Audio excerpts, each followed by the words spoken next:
Wait, Max? Is he here? Hmm. Cooper!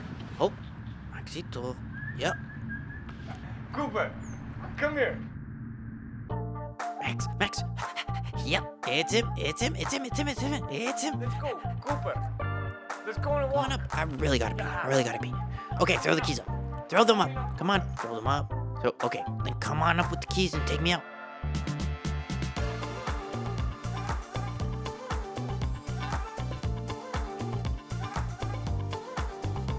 Open the door. Yeah, come on, I gotta pee. Okay, give me some belly rubs. Oh, yeah.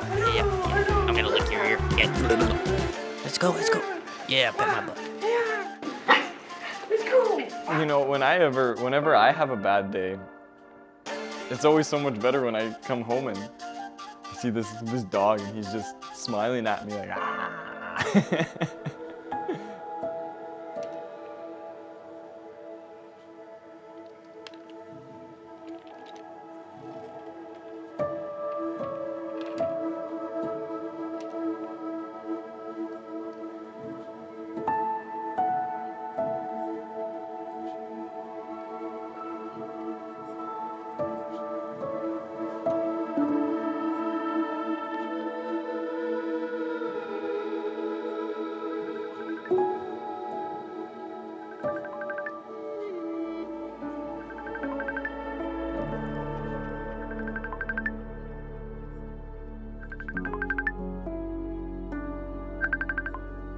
Mom, how are you? I'm doing good, and how are you? I'm doing good. Do you remember when we adopted Cooper? Yes, I do. I do remember that. It's 2017, July. Me and my mom, we went to Oakbank, Manitoba. We were browsing through Kijiji, actually, looking for dogs, and my mom wanted like a smaller, medium-sized dog, and we ended up getting the runt of the litter, who honestly probably needed the most love in some forms. What do you miss the most about Cooper? Like about his personality? What I miss about him is he's like a soulmate, like the way he sits on your lap, the way he gives you a hug, the way he looks into your eyes, the way he stands on his paws begging for something. I miss him all the time. Blah, blah, blah. All that talk and no treats. But he's also my biggest distraction, which is problematic. I think Cooper also reminds me to take breaks. I find that I love what I do for work. I really do. I also find that I work a lot, and sometimes it's hard to just take a breather.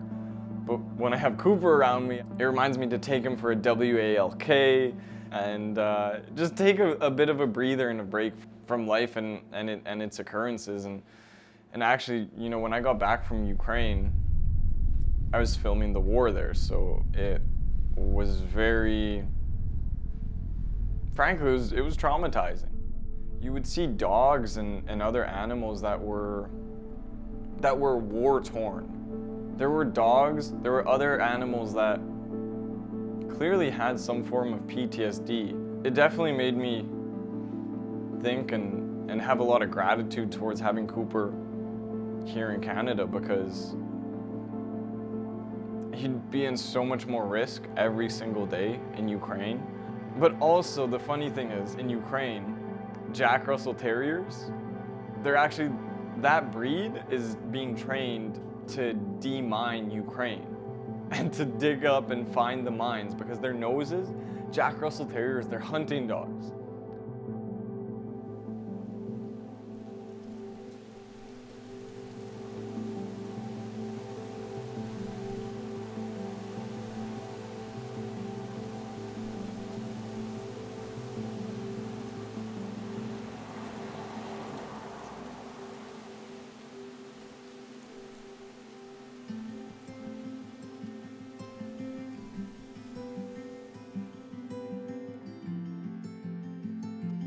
So I'm Dr. Harry Cousins. I'm a veterinarian and medical director here at Mountainside. So So when I was growing up, I encountered pets in a myriad of ways, but I had 2 pets myself. I had a couple of cats called Salt and Pepper, and then a dog later on in my life when I was about 10. It was a little Jack Russell called Kanchi. Having her was, a really bright spot in my childhood and really opened my eyes to sort of see firsthand that human-animal bond and emotionally, what that meant, as well as sort of the place in the family that these guys can hold. The women and the men that are studying the wellness of pets, cats, dogs, whatever, that they're uncovering more and more about the intelligence, the way our animals think, the way, who would have understood that many years ago that a dog can actually sniff out an illness.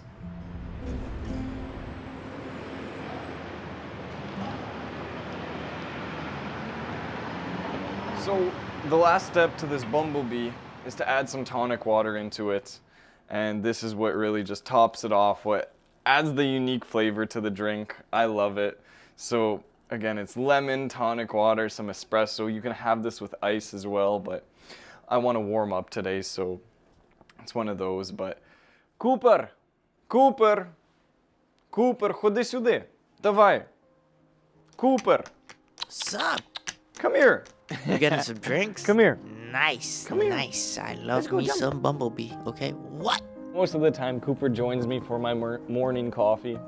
Hey, wait. Where's my bumblebee? Morning coffee and belly rubs for him, but... That's animal cruelty, man. You know that.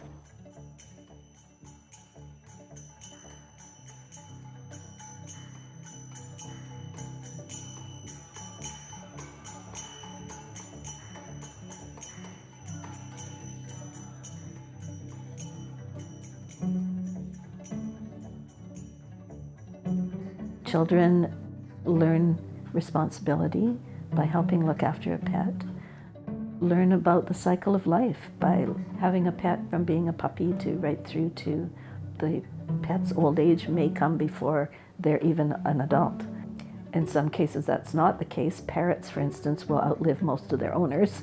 Having a friend who is from another species is a good experience for anybody to help them really know. Like, you can theoretically think animals don't have souls or something, but when you know one and you've interacted with one and looked in its eyes and have seen its love and its pain, you can't anymore think that it's not a living entity in there. And then it's valuable to understand that the body isn't what we should judge people by. To have a friend in another species might help us understand diversity even among humans.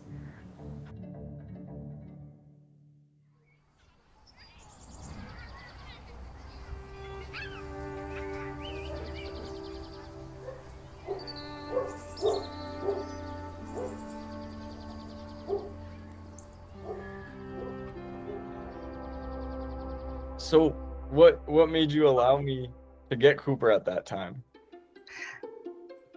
You were a teenager, and I thought that would help you to become a better adult, to learn how to take care of a dog, to love your dog. It was a learning experience for you as well, right? And also the same thing, love, because dogs, they bring love. And if you're a parent and you got kids and the kids want to have a dog or a cat, involve them in. Here are the things. What do you think we need to do to prepare for our new pet to come to the house?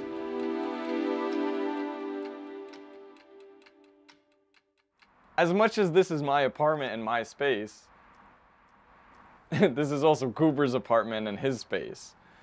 The awkward thing about that is I got Cooper this great dog bed and kind of thirsty over here. oh, he wants some water. I can't believe I missed that. I want some tequila with lime. Don't worry, I'm so sorry, my boy. And just some salt on the side. Cooper just reminds me to be more responsible at times, and he actually, I should get him water first. Okay, water's fine.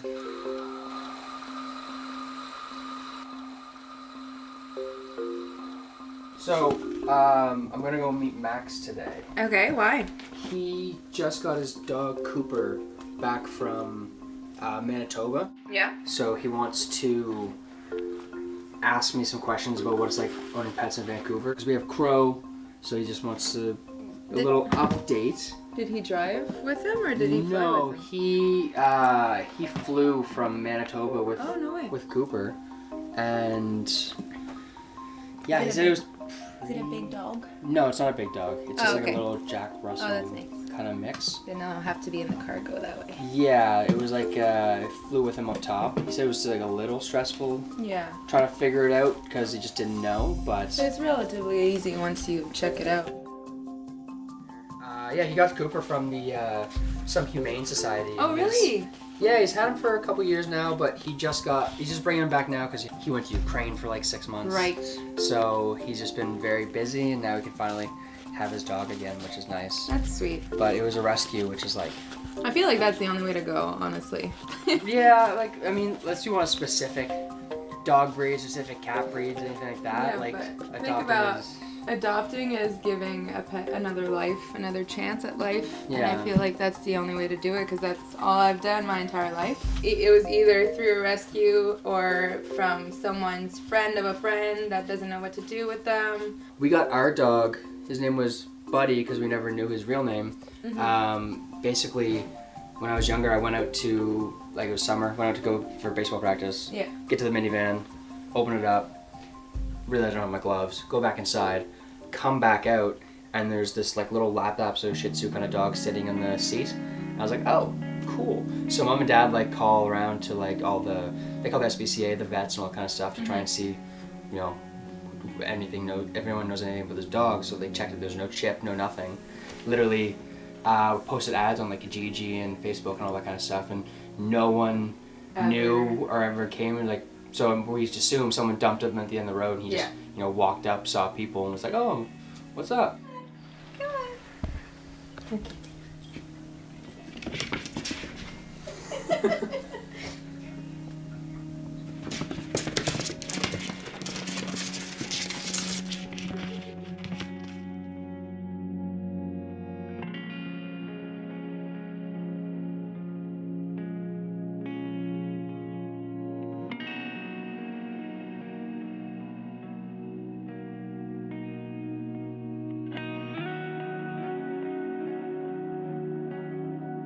Through most cultures in the past, there wasn't energy or food for a creature that didn't pull its own weight.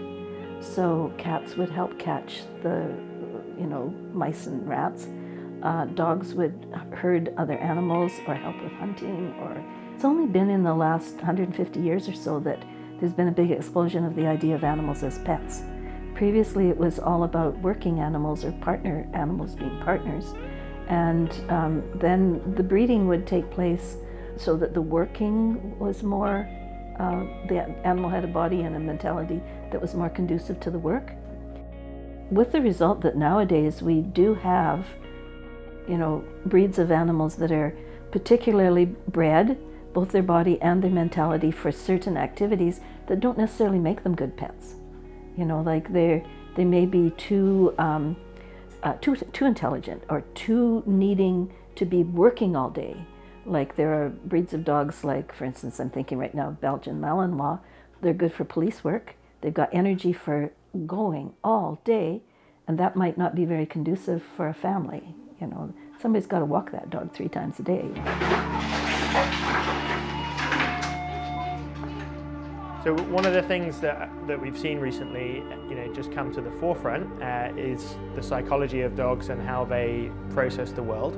It's always been something that's of interest to many of us, but a big change, in our environment has been COVID and various lockdowns.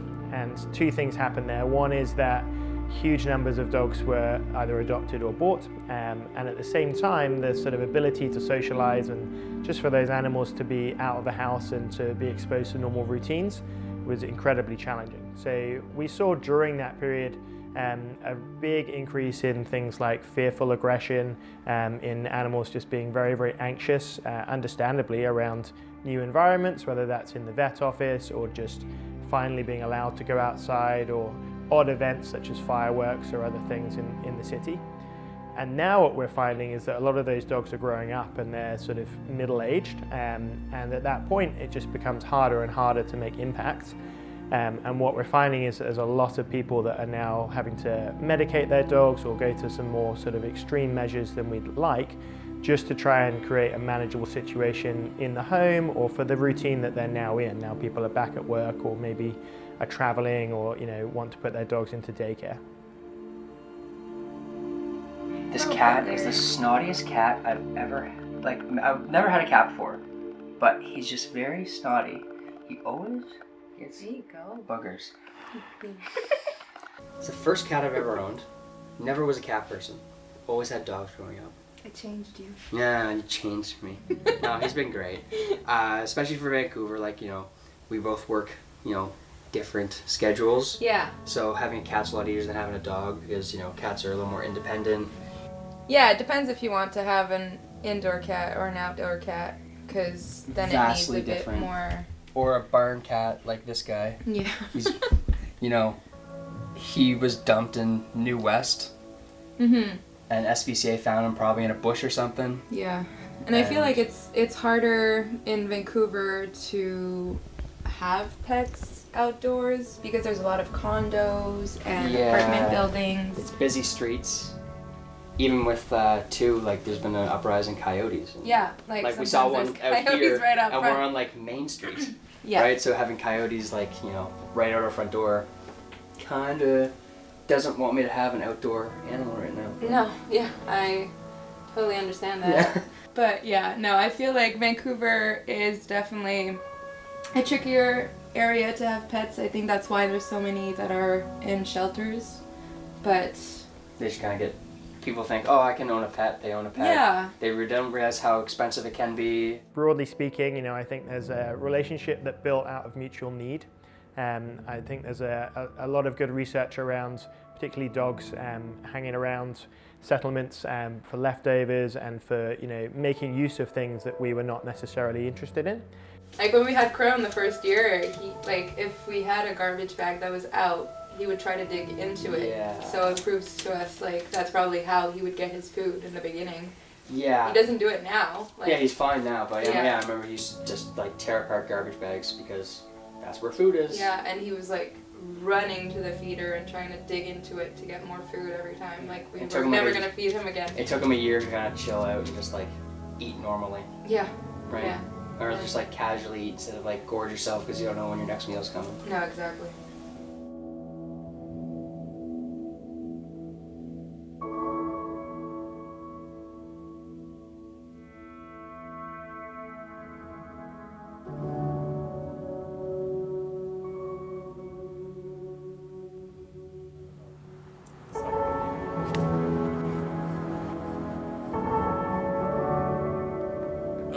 Okay, Max, you got this. Come on. Yeah. I love you, man. I love you. Yeah, get it. Get it. Yeah. Beat him. You're gonna beat him. You're gonna beat him. You're gonna beat him. Come on. Hit it. Hit it. No, Max. No, Max. Max. You suck. Hi. Yeah, I don't normally. Well, sometimes I take Cooper out. Yeah. I'll take him to shoots and everything, but this is the first time I take him out for some table tennis. Yeah. But I mean, it's good to meet him and stuff like that, right? So. I mean, I think he's just happy to get out of the house. You know? Big bark for a little guy. Cooper.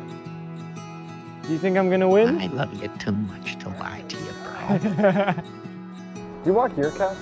So yeah, we have a leash for Crow. We'll take him out and we'll walk him every now and then because he just likes to look at the birds and explore. Yeah. But and we've taken him with us, or we're debating taking him with us to Nova Scotia, for Christmas. No, and we got him from the SPCA, right? So. Oh. Yeah, and they set up everything. We were able to get the pet insurance and vet and all that kind of stuff through them. That's what I'm lacking on. I haven't taken Cooper to the vet since he's been with me here. Yeah. So I don't know if I'm prepared for a vet bill right now, you know? Yeah, and that's we have the insurance, so it's it kind of makes it a little easier. It takes a bunch off the bill. Man, well, I had a buddy who his dog ate a peach pit. Ooh. And that surgery ended up costing him $7,000. Yeah, that's a rough one. And I think that's also, to be upfront, I think that's a bit of the problem that discourages people from having pets in Vancouver and BC is that it's already expensive of the human cost of living to live here. And then you know, thankfully he's a smaller dog, so his pet food it's like $30 a month. Yeah. It's not bad. And Vancouver's very pet friendly with a lot of their spaces. Like there's a lot of bars and cafes and all that kind of stuff that you can take pets to, and they don't care. Like they love them, right? You know, this is my first time having an animal with me as an adult, and also understanding that I can't just take care of myself. I gotta take care of him. Like there's always somebody in the city, which is good because like we can always take care of them. But yeah. Our ancestors have lived for thousands of years, and we may not be experts on certainly all of that knowledge, but we have family and we have knowledge keepers and language keepers and cultural carriers that have instructed us, supported us, and mentored us. And in this new century, you know, this is the time of bringing that history, our Indigenous history, forward. And more importantly, inviting others in. You know, we're all part of the solution to, you know, the environment, how we see the kinship with animals, how we take care of each other. You know, as Indigenous peoples here on Stalotamok, you know, we have our stories that tell us how to be in relationship, good relationship with all of these things. The cycle of life for animals and for humans is the same.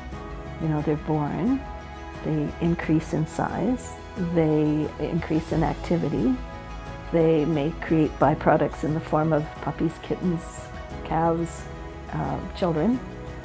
They love them. That parental love is there in both cases, animals and humans. And then they start to dwindle, and then they become weak, and then there will be a time when the body doesn't work anymore, and the jiva has to leave the body because it isn't functional anymore. It's the exact same cycle. There's no difference. Humans and animals, bodies do that. They begin, they increase, they dwindle, and they end. The jiva is eternal.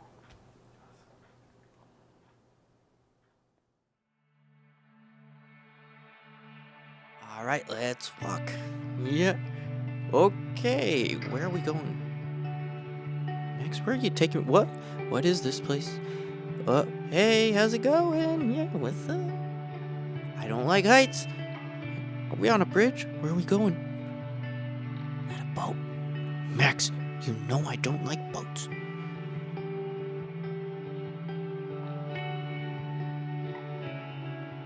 Max. Max? Look at me when I'm talking to you. Maxito, I don't know how to swim, that's the truth.